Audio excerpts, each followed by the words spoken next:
Hello, Lassamia students. I'm so excited for what I have planned today. I'm assuming that by now you have realized that it is Black History Month.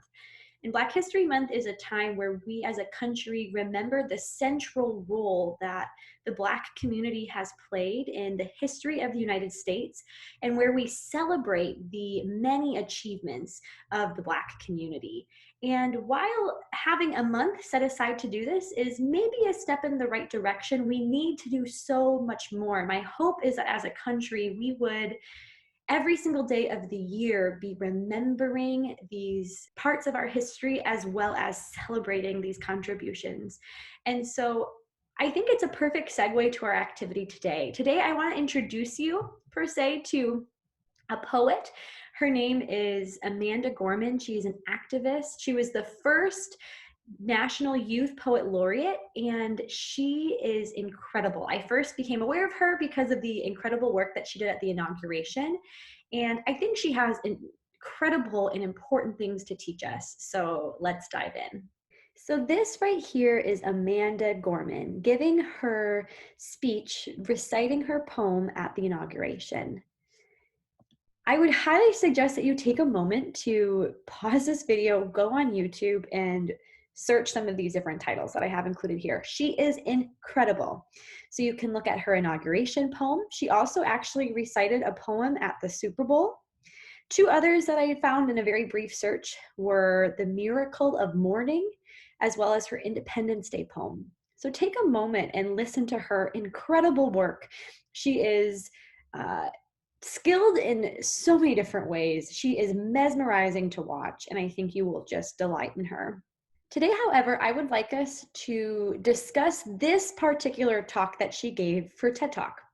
So you can see here, I showed you what I searched in my search bar, but I would like you to pause this video and search Amanda Gorman TED Talk. And I would like you to take 7 minutes and 20 seconds to watch her video before you return to this video.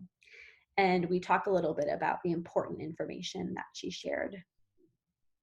Incredible. There is so much goodness in that talk. I honestly watched it, I don't even know how many times, maybe 4 or 5, just to soak in her words and her wisdom.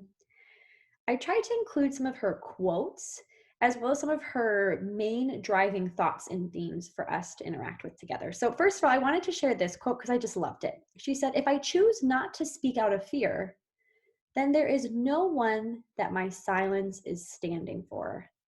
One of her main points is that as we speak up and speak out, we stand up for others. And even though she was nervous and even had a speech impediment, she still chose to speak up because if she was silent, there was no one she was standing for. Now, in her title, she said that speaking up is a political choice. And sometimes political, I think it's a challenging word to understand. So often we think of politics in the sense of who is a politician and what do they do.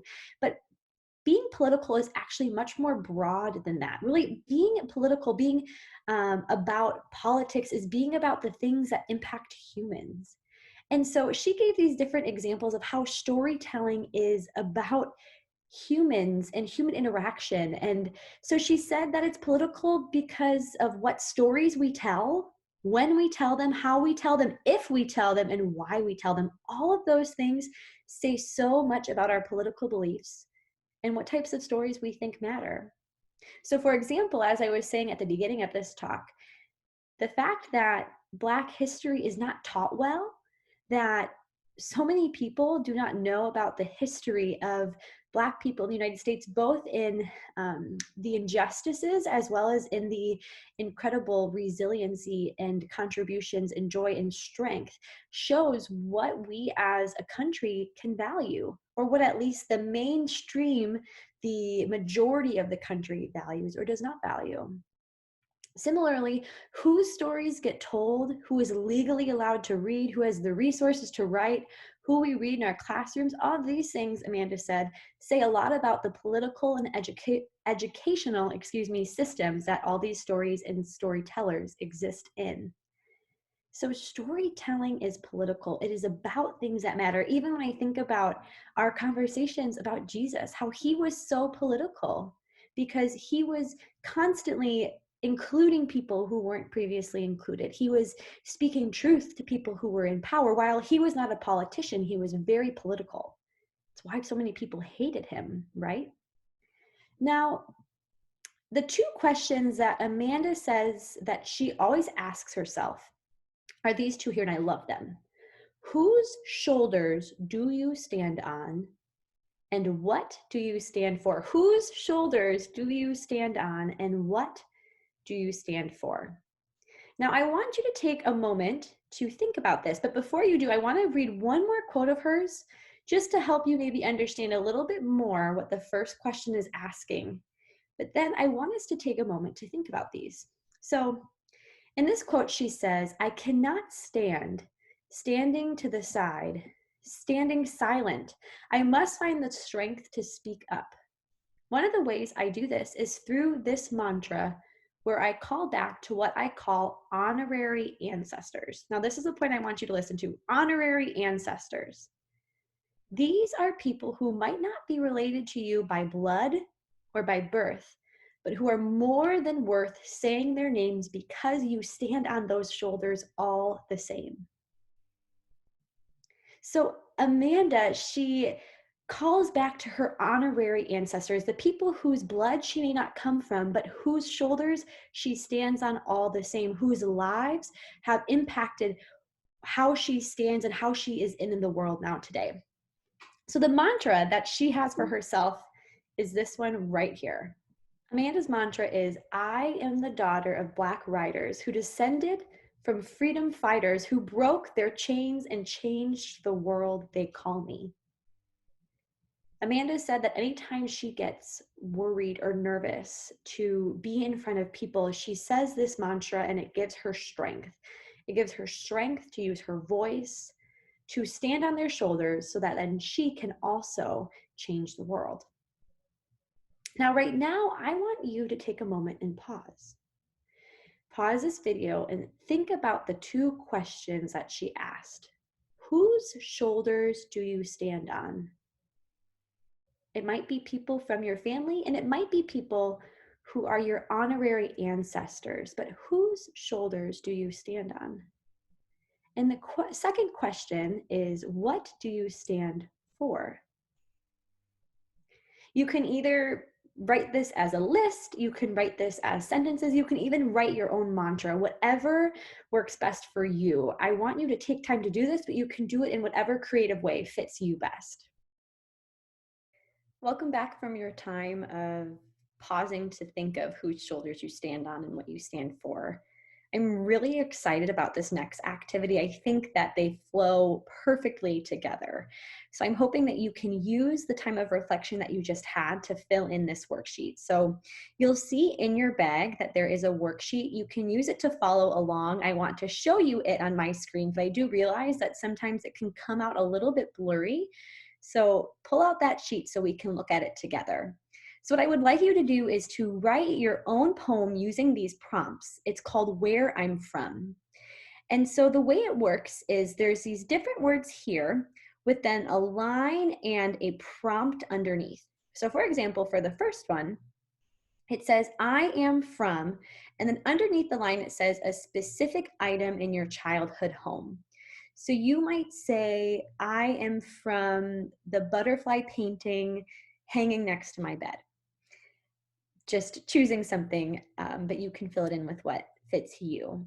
And the idea is that you won't write these words again, that actually you'll only put that specific item from your home on the line so that at the end it'll read as a poem. I am from the butterfly painting hanging by my bed from, it says 2 products or objects from your past, from peanut butter and carrot sticks. I don't know. I'm just making up things right now as examples to give you an idea, but that's how it works.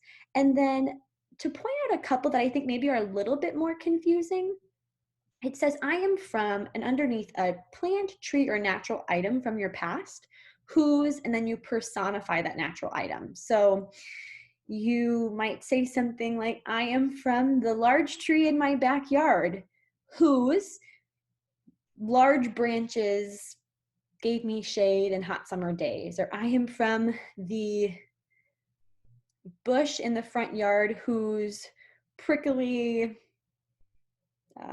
branches would always jolt me as I reached in to find a bug. So you'll try to use these two prompts to personify something from maybe your yard or something nearby your home. And then the other one, and this is where I feel like what you just did, this brainstorming will really come into play. So you're supposed to then um, use family traits or tendencies to fill in a few lines, as well as an ancestor. And here you can put an ancestor by blood or an honorary ancestor, like Amanda mentions, and even to a specific event in the life of an ancestor and another detail from the life of an ancestor. So depending upon your brainstorming, you can talk to a family member to ask them about specific events, or you can think more broadly like Amanda did, where she talked about the freedom fighters, right? And who broke the chains and how they call her. And so you can use things from history or from your own life to write this poem. But my goal is that after you write this, if you could please take a couple of minutes to read it through, to actually practice reciting it.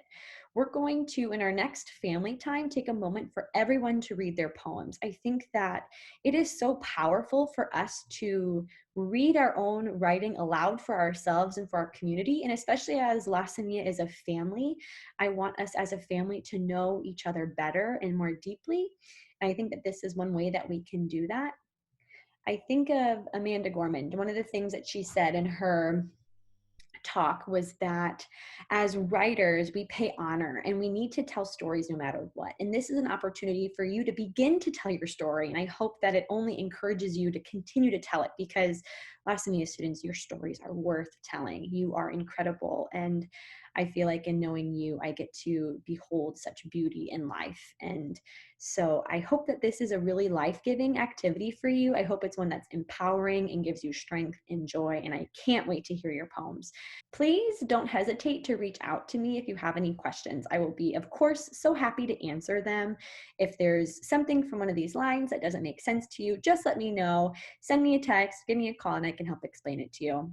Best of luck. I can't wait to hear what you write.